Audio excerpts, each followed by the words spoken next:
la une de ce journal. Business de l'artisanat, ouverture du MIVA 2021, marché ivoirien de l'artisanat. La 4e édition va réunir plus de 600 exposants venus de 17 pays du monde. Le Forum économique Côte d'Ivoire-Afrique du Sud, ouvert ce 2 décembre 2021, a refermé ses portes. 11 recommandations en ressortent pour redynamiser l'axe économique Abidjan-Johannesburg.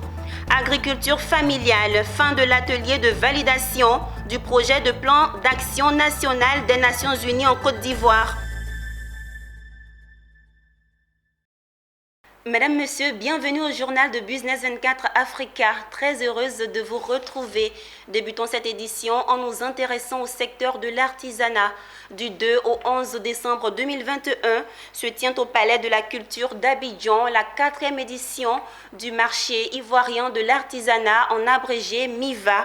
Cette 4e édition va réunir plus de 600 exposants venus de 17 pays du monde, avec pour pays invités le Burkina Faso. La cérémonie officielle d'ouverture s'est tenue ce vendredi 3 décembre. Le compte-rendu de Konena Nourgo et Tima Traoré. Nous sommes au MIVA, marché ivoirien de l'artisanat 2021.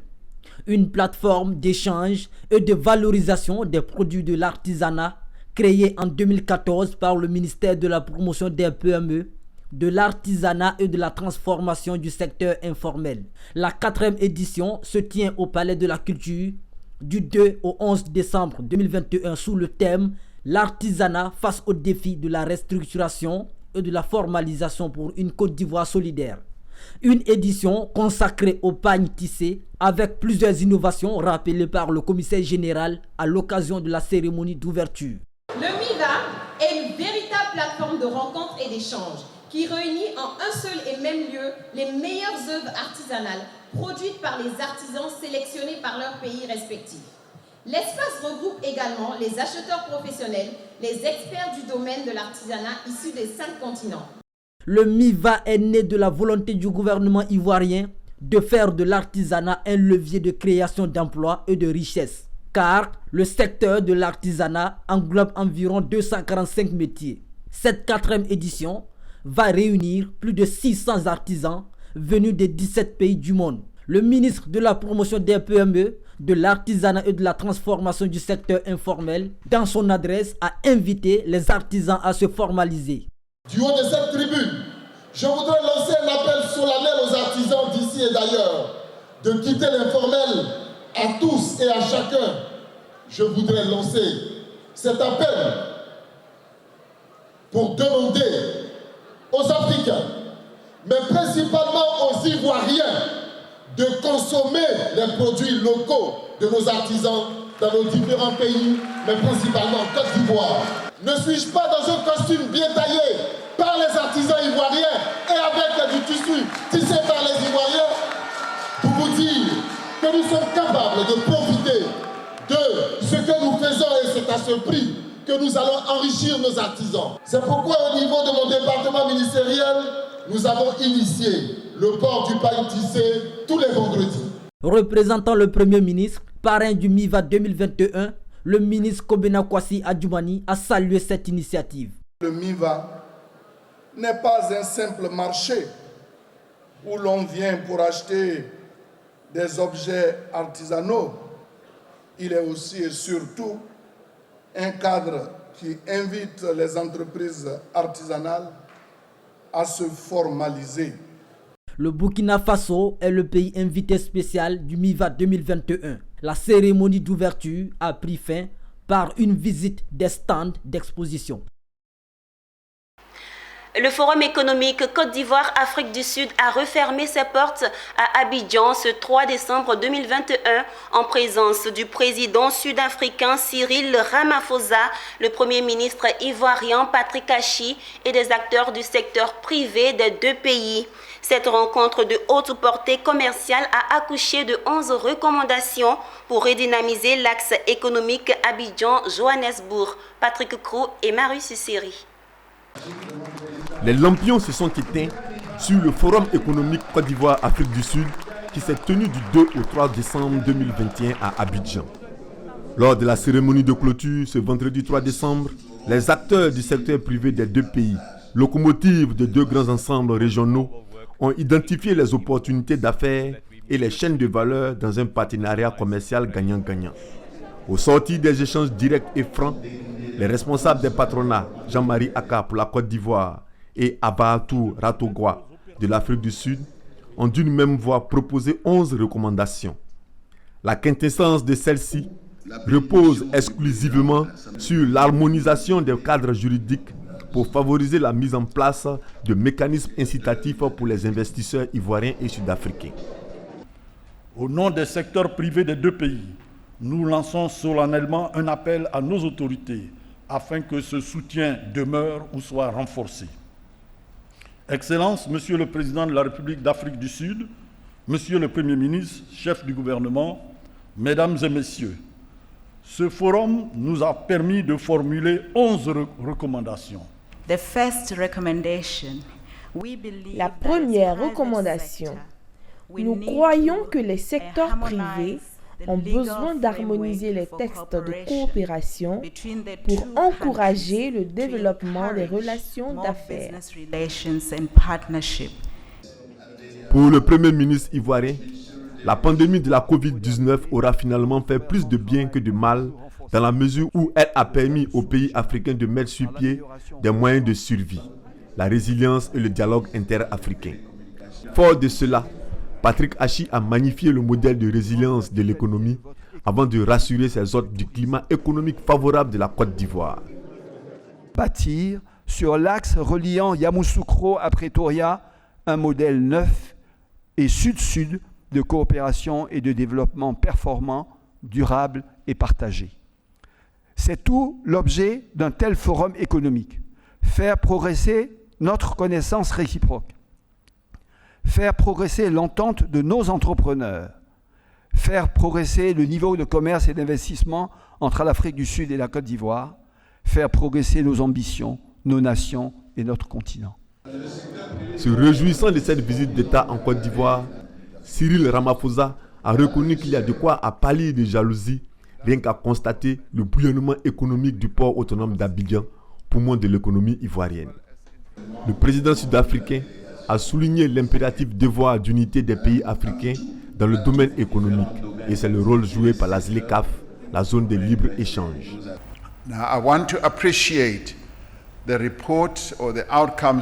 Je voudrais me réjouir du rapport qui a été fait de ce forum économique.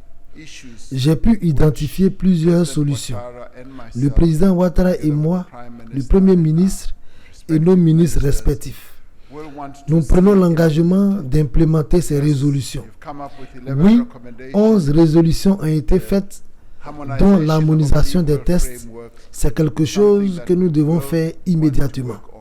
Déjà, la Côte d'Ivoire et l'Afrique du Sud viennent de signer 9 accords qui constituent les fondations fortes et puissantes à même de donner une base solide à nos relations.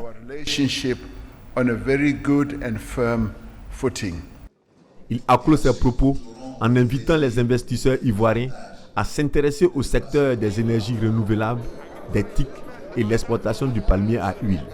Il faut noter que le président Cyril Ramaphosa a invité son homologue ivoirien Alassane Ouattara à envisager une visite officielle au pays de Nelson Mandela.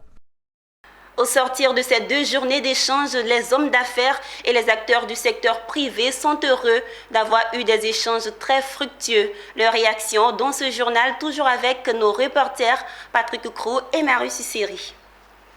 Ces hommes d'affaires, en venant ici, savent qu'il y a des opportunités en Côte d'Ivoire. Et j'ai déjà rencontré cet homme, une personnalité. Vous savez que j'ai mon bureau à Cape Town, en Afrique du Sud. Donc je suis là pour soutenir cette union qui est très importante parce qu'il faut développer la coopération sud-sud pour aider les Africains à se développer avec nos propres moyens. On n'a pas forcément besoin des autres. Et je pense qu'il faut encourager ces genres d'initiatives qui peuvent rapprocher les peuples et surtout les hommes d'affaires pour développer l'Afrique. Vous savez que notre société de bateaux-bus, Aqualine, les 9 bateaux ont été fabriqués en Afrique du Sud. Donc ce partenariat, nous l'avons commencé depuis un certain temps et c'est Le président sud-africain l'a même noté aujourd'hui que c'était une belle réussite puisque tout avait été designé ici, mais construit en Afrique du Sud. Mais je pense qu'au-delà de ça, c'est une opportunité parce que l'Afrique du Sud est un pays qui a réussi vraiment la transformation de ses matières premières. Si vous allez en Afrique du Sud, vous verrez qu'ils ne vendent rien ils n'exportent rien de non transformé. Et toutes les matières sont transformées jusqu'au produit fini. Même, vous verrez, quand vous allez en Afrique du Sud, même les KFC, ils en ont leur modèle à eux. Pour ce qui nous concerne particulièrement la Sodexam, nous avons un partenariat avec des entreprises privées sud-africaines qui nous permettent de renforcer les capacités de nos techniciens et de nos experts dans le domaine de la navigation aérienne. Et nous avons également un partenariat pour la fourniture de matériel spécialisé pour l'exploitation des aéroports. Démarré le 29 novembre 2021, l'atelier de validation du projet de plan d'action national des Nations Unies de Côte d'Ivoire a refermé ses portes ce mardi 30 novembre 2021. 2 jours durant, les différents acteurs ont travaillé à proposer un texte à l'État de Côte d'Ivoire prenant en compte la DNUAF 2019-2028. Ce plan d'action global onusien que chaque pays doit adapter en fonction de son contexte socio-culturel vise à favoriser la résilience et à améliorer la productivité de l'agriculture familiale. Disposer d'un document de plan d'action national 2021-2030, c'est l'objectif de départ de cet atelier de validation technique du projet de plan d'action national de la décennie des Nations Unies pour l'agriculture familiale. À l'initiative, le Comité national d'élaboration du plan d'action de la DNIAF, appuyé par l'Union européenne et de la plateforme d'action nationale pour l'agriculture familiale en Côte d'Ivoire, PANAFSI.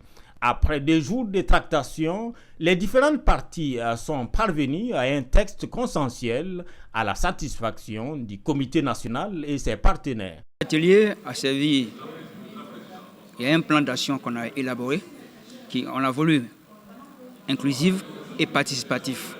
Donc il y a l'intervention des différents ministères, des différents OPA, des partenaires au développement et de la société civile.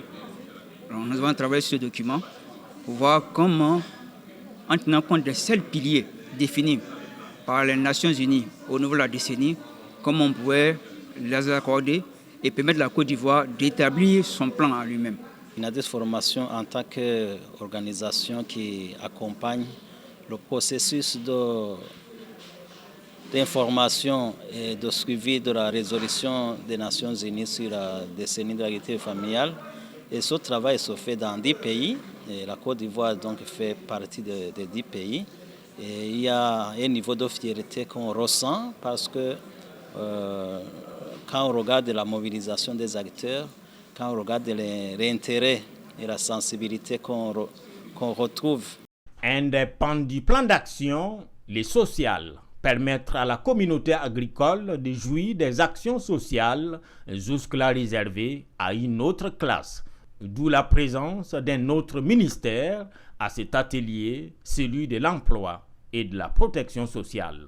Nous sommes en train d'étendre la couverture sociale aux acteurs du monde rural, c'est-à-dire permettre aux agriculteurs, aux paysans de bénéficier de la couverture maladie universelle. Le projet de plan d'action ainsi obtenu sera transmis à l'État de Côte d'Ivoire pour validation définitive.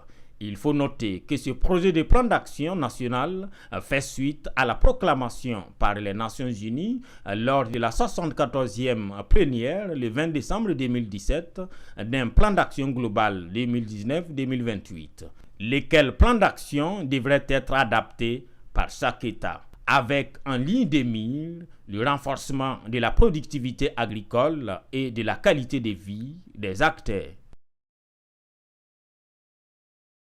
C'était un reportage signé Issa Badini et Doumbia Ayouba. Comment transformer les ambitions en réalité? C'est le thème de la conférence débat qui a réuni plusieurs acteurs et le ministre Bruno Nabagné-Kone, ministre de la Construction, du Logement et de l'Urbanisme, à l'occasion de la 3e édition du II Live. Au cours de ce rendez-vous, les représentants du gouvernement ivoirien et les experts ont échangé sur le cadre réglementaire, les perspectives et les ébauches de solutions par rapport aux problèmes de l'urbanisme en Côte d'Ivoire. Avec la poussée démographique, l'urbanisation est confrontée à plusieurs défis, embouteillages, inondations, déguerpissement, cherté de loyers. C'est la réalité que vivent les populations abiyanaises. Si pour d'autres, il suffit juste de transférer la capitale dans une ville de l'intérieur du pays pour éviter tous ces inconforts, ce n'est pas le cas pour les ministres de la Construction, du Logement et de l'Urbanisme, Bruno Nabagné-Kone, qui suggère quant à lui une répartition des activités sur toute l'étendue du territoire. Différents panels et les keynotes de haut niveau ont meublé cette conférence débat.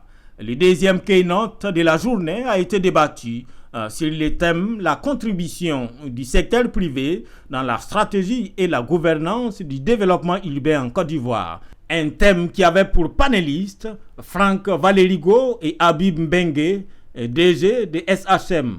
Habib Mbengue a déploré au cours de son intervention le fait que l'État soit typiquement centré sur la problématique régalienne.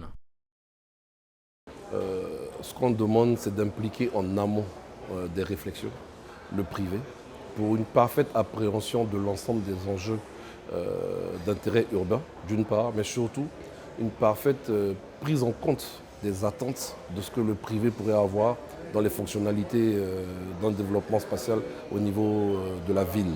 Tout au long de son keynote, il a insisté sur l'importance du privé dans le développement urbain en Côte d'Ivoire. J'ai parlé de la Beauville où il y avait Cotivo à l'époque qui faisait le gin que l'on porte. C'est une ville qui a connu aussi sa période glorieuse. J'ai parlé aussi de Boaké, Boaké qui était la deuxième capitale, et Boaké et sa piscine, avec Gonfreville. Mais aujourd'hui, quand on perd ce pôle d'activité, ce pôle d'attractivité économique, c'est simplement dû au fait que le privé a des attentes qui ne sont pas nécessairement intégrées dans les politiques de développement urbain. Et c'était un peu le message que j'ai tenu à porter dans le cadre de ma contribution. Après des éditions réussies en 2019 et en 2020, le ministère de la Construction, du Logement et de l'Urbanisme a organisé en partenariat avec Économie Entreprise Lives cette 3e édition qui s'est penchée sur les perspectives et mécanismes de la réforme foncière en Côte d'Ivoire qui permettront à la ville ivoirienne de transformer ses visions et ses ambitions en réalité. La cérémonie de clôture du recensement général de la population en Côte d'Ivoire a connu beaucoup de difficultés. Informé par le ministre du Plan et du Développement en charge de sa réalisation, le président de la République a prorogé sa date d'exécution.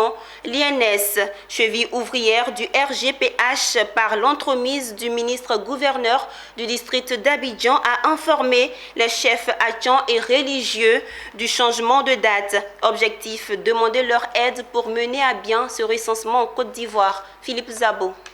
Le recensement général de la population et de l'habitat 2021 a-t-il échoué? Non. Mais les résultats au soir du 28 novembre sont à demi-teinte sur le territoire national, mais encore plus dans le district d'Abidjan. Alors que la moyenne nationale est de 56% de personnes recensées, à Abidjan, le taux avoisine les 50% et les difficultés sont nombreuses. Particulièrement, nous avons les communes de Cocody qui enregistrent près de 35% et la commune de Benjerville 45%, qui sont les communes au niveau d'Abidjan qui sont à moins de la moitié de la population recensée. Ce sont déjà les difficultés d'accès à certaines cités, notamment dans les quartiers UP comme Cocody, où nous avons des accès difficiles. Nous avons les zones de billetterie, de zone 4, qui sont également habitées par des communautés étrangères, notamment la communauté libanaise, et où l'accès n'est pas du tout facile. Mais au plateau également, nous avons la cité LGBCI, où nous avons eu des difficultés pour accéder. Donc c'est des faits qui retardent le travail des agents sur le terrain. À part cela, il y a d'autres difficultés qui sont liées à des problèmes de mobilité, etc. À ces nombreuses préoccupations, le ministre du Plan et du Développement a souligné l'importance du recensement général de la population et de l'habitat en matière de développement et ébaucher les solutions. Au sortir de cette réunion, on va évaluer les moyens. Monsieur le ministre gouverneur, on va vous rendre compte combien d'agents sont effectivement, parce qu'on va demander à nos superviseurs et à nos encadreurs de nous faire le point des agents qui sont sur le terrain. Il ne faut pas que nous, on croit qu'on vous a envoyé des agents alors que personne n'est arrivé. C'est que les territoires ne sont pas suffisamment quadrillés. Quant au ministre-gouverneur du district autonome d'Abidjan, il s'est dit confiant pour la fin de l'opération.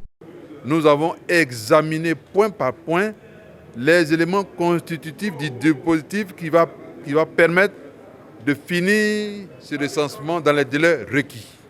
Et Madame le ministre et nous avons pris l'engagement d'accompagner, d'appuyer, de soutenir toutes les actions qui s'inscrivent dans le cadre du renforcement des résultats pour aider l'INS à finir ce recensement dans d'excellentes conditions. Et nos parents se sont engagés eux aussi à apporter leur contribution en recevant les agents recenseurs et en mettant en disposition tout le nécessaire pour leur donner les meilleures conditions de travail possibles.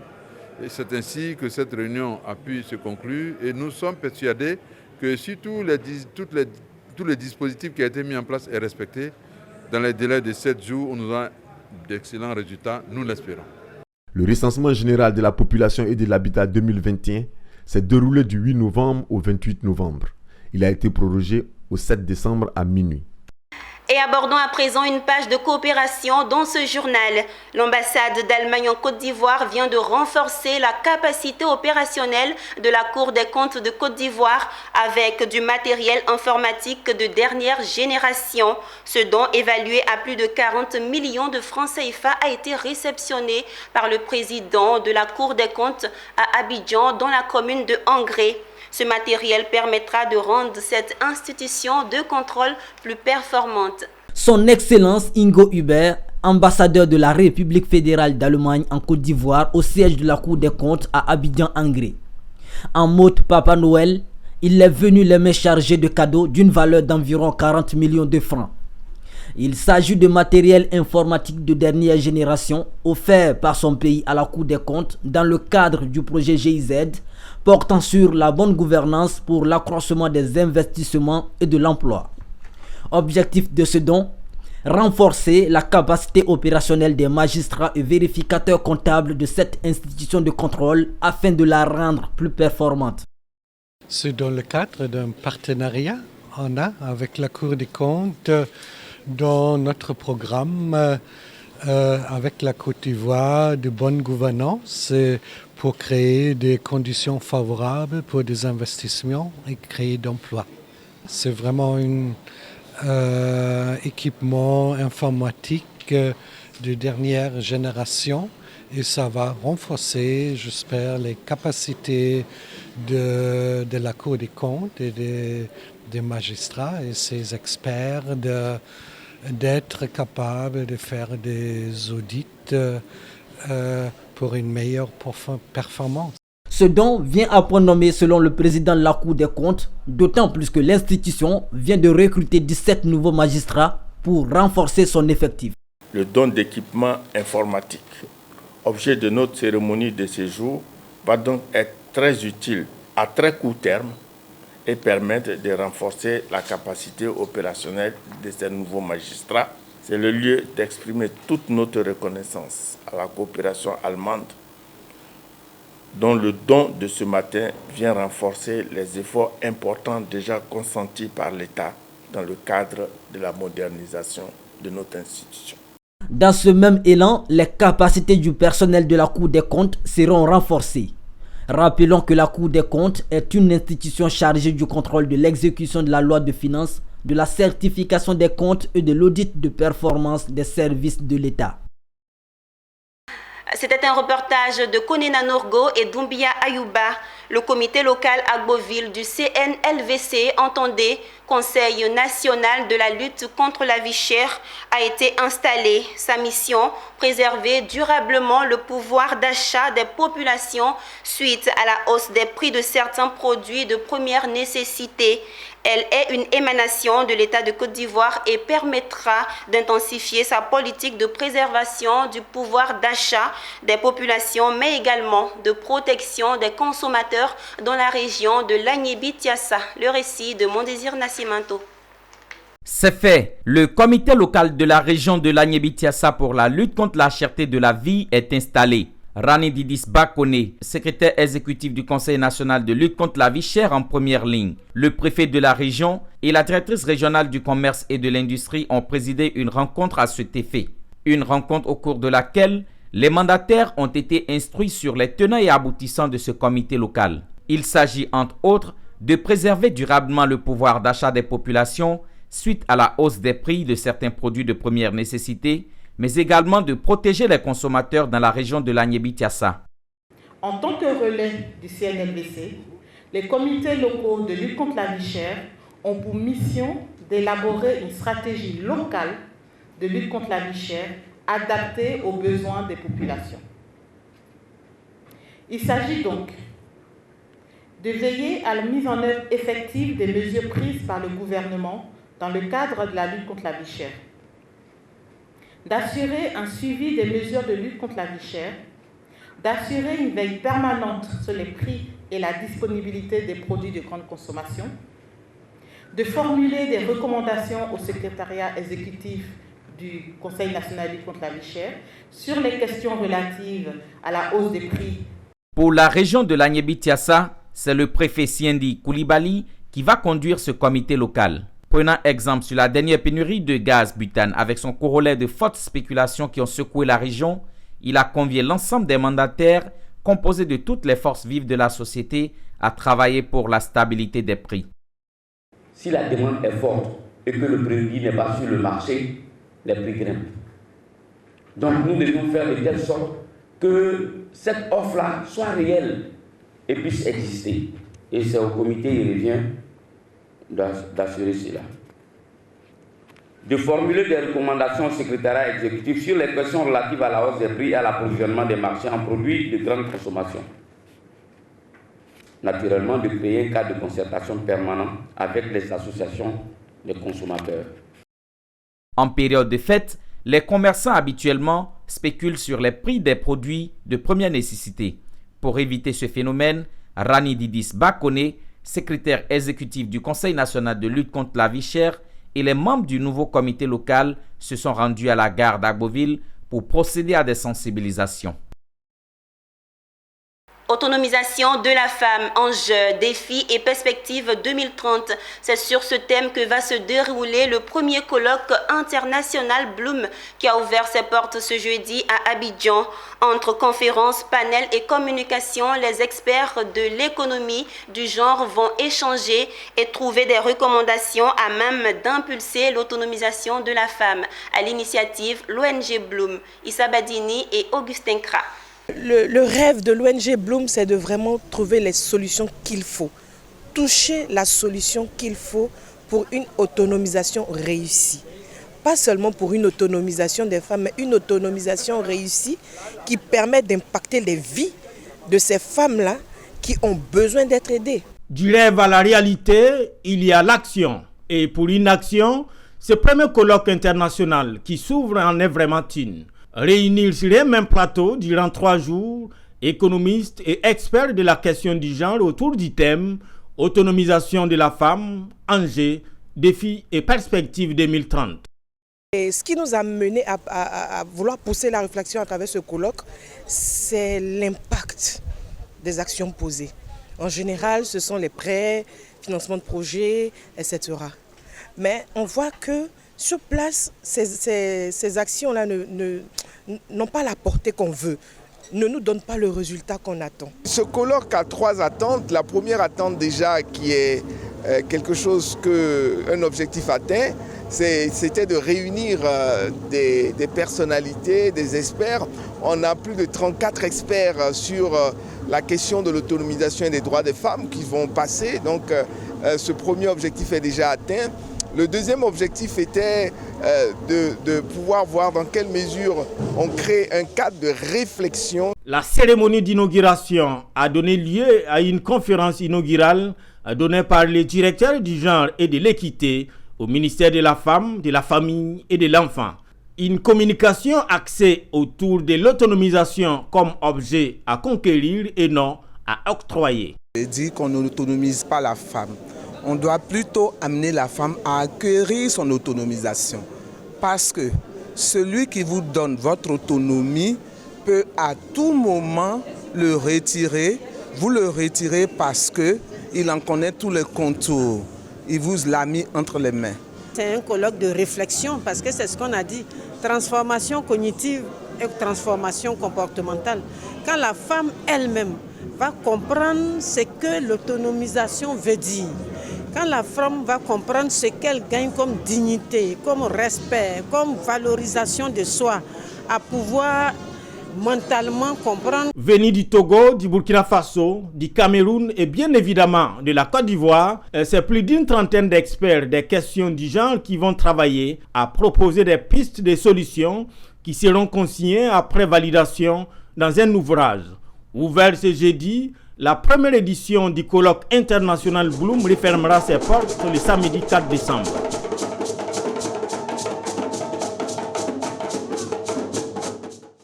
Parlons toujours d'autonomisation de la femme dans ce journal.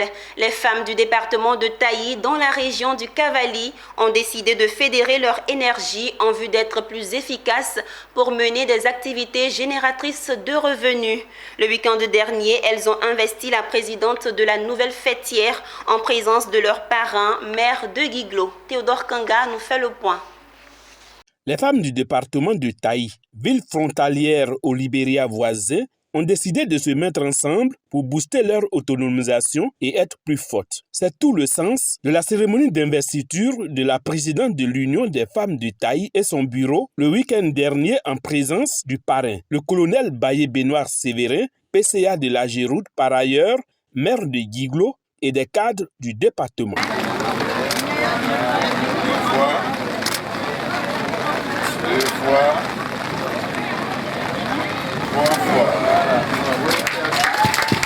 À travers l'investiture du bureau de cette nouvelle fêtière, les femmes de Taï veulent fédérer leurs efforts en vue de booster leur autonomisation, mais aussi avoir un cadre de concertation, d'entraide et de promotion de la cohésion sociale.